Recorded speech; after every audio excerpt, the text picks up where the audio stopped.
Hi, welcome to my channel. This is my lifelong weight loss journey, and I'm Patty. This is video number 4. Today we're going to discuss the things that I did and had during the 90s.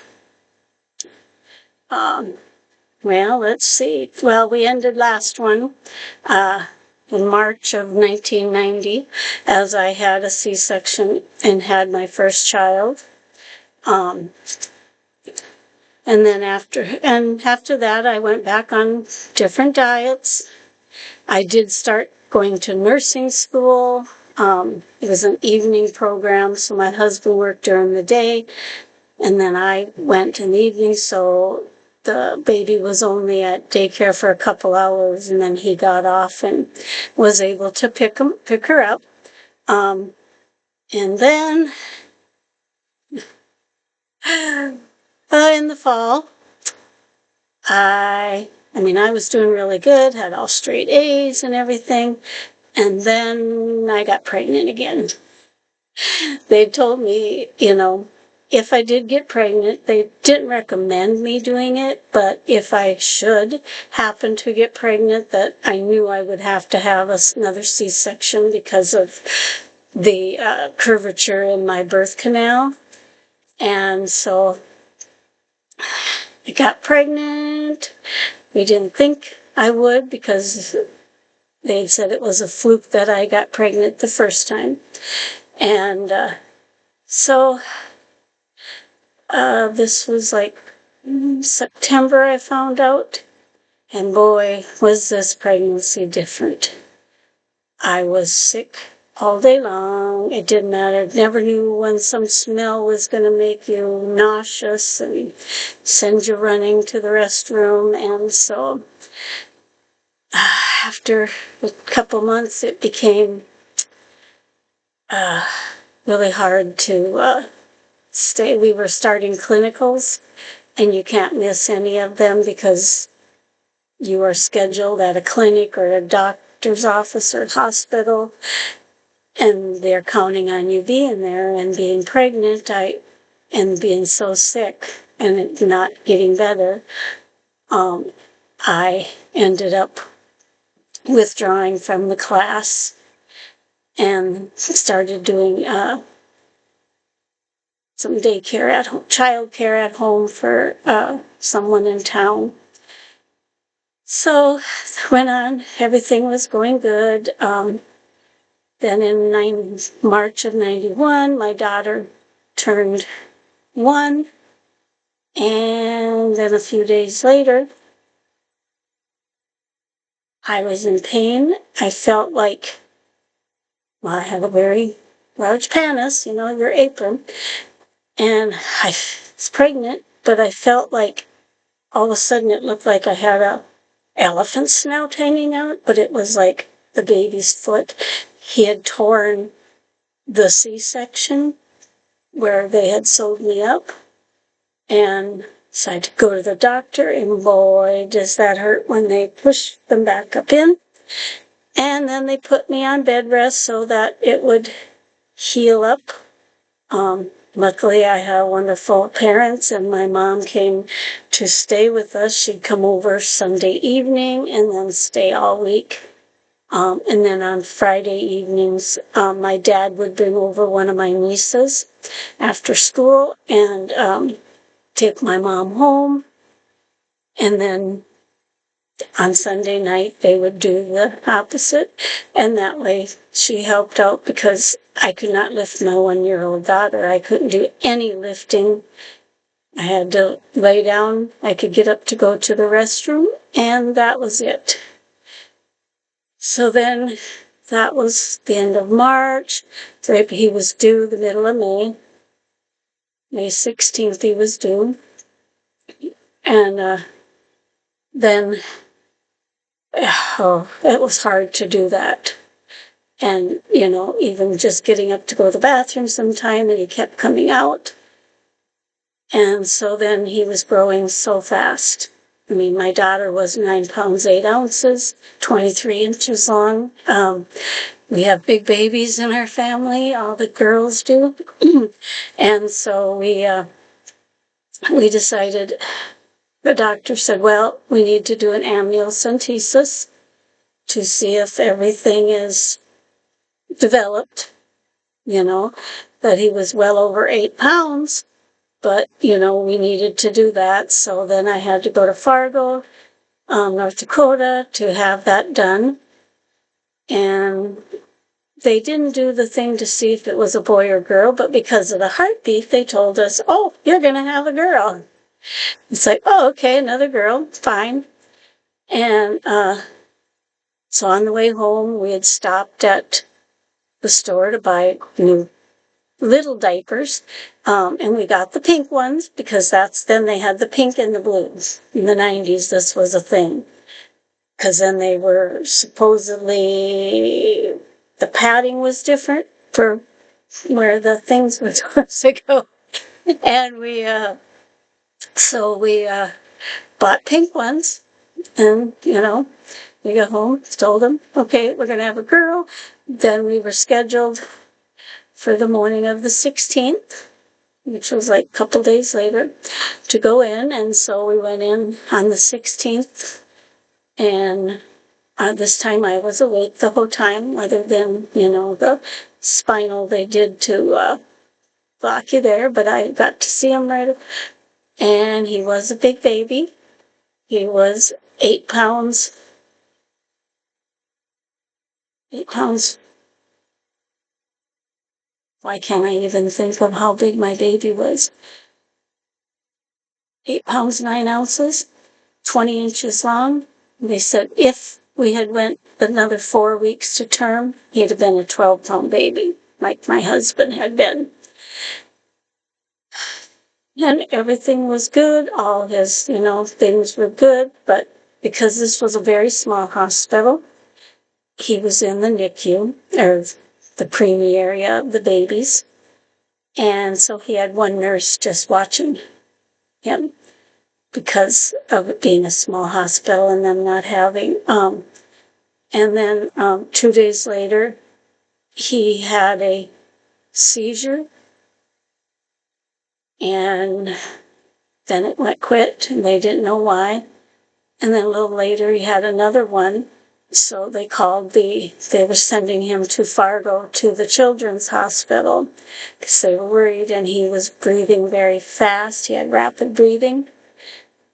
And I was, at the time when this was going on, when they were calling the life flight to take him up there, they were going to let me go home because they knew I didn't want to be there, and I was going to, but I was having an iron transfusion because my iron had gotten so very, very, very low.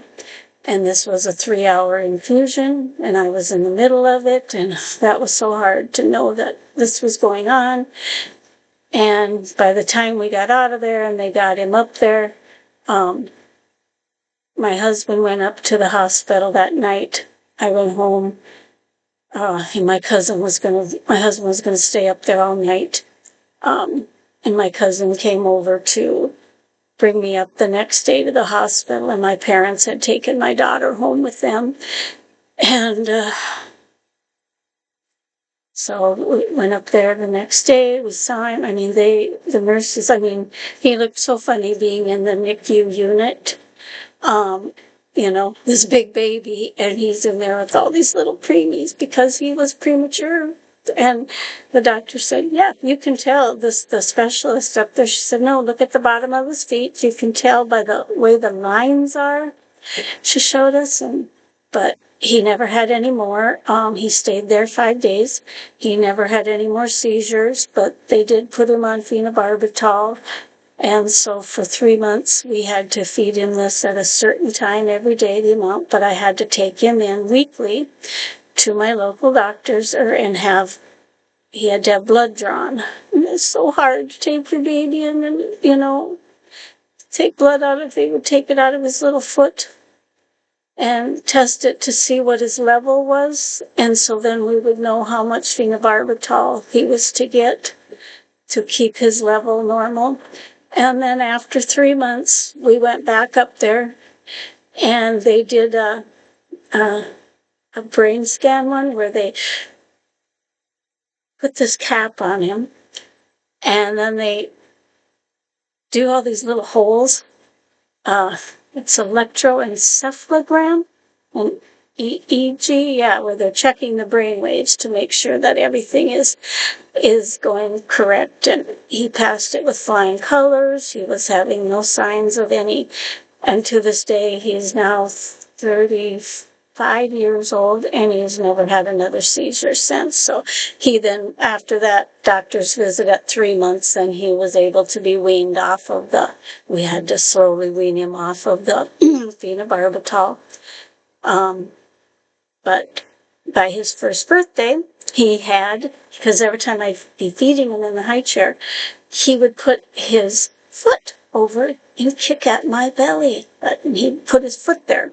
So I ended up with a big abdominal hernia around the belly button area from the C-section and around. And so I had to go into a day surgery, and they put in a steel mesh to protect that so that it wouldn't continue tearing. So I did that, and then I continued on with the dieting. And I was doing Susan powders, Stop the Insanity, doing her workouts and following the diet, and nothing was helping. And then finally, in fall of 96, September of 1996, I had a doctor that had a different doctor, and he put me on fen-phen.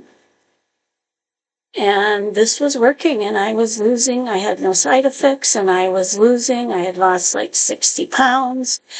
And then I had started in September there. I had also started to go to a medical.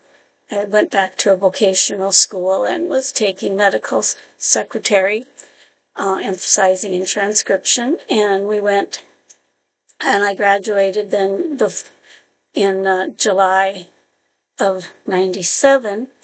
And so then I was on fen-phen yet, and then we moved out to Oregon, to Eugene, Oregon, and I'd got a job, and my husband got a job at a company doing forklifting. And we'd taken a trip out there, and they liked it, the kids did, and I spent a few years out there as a child and liked it, but things were different. And then, of course, I think it was like in October, they took the fen-phen away as people were having heart problems. And as soon as they took that away, I started gaining weight, not eating more or anything, just that weight started coming right back on.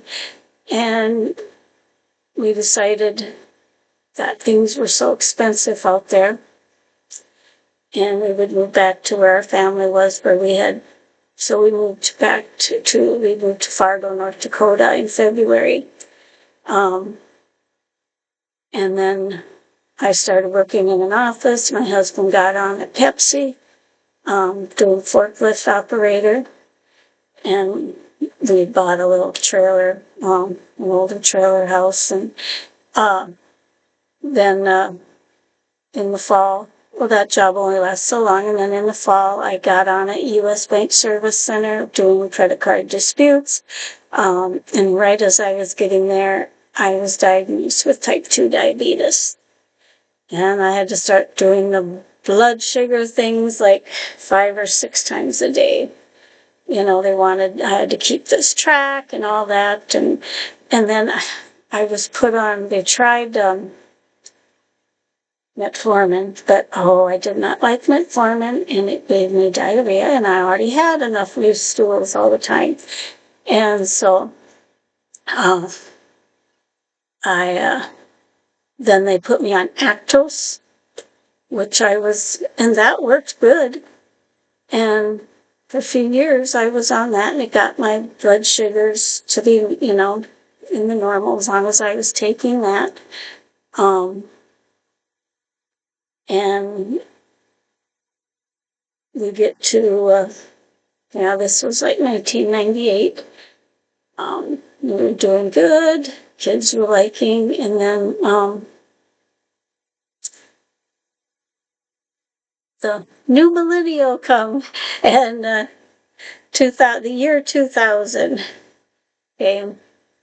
Of course, I started, the next video will talk about the things in the 2000, from 2000 to 2009.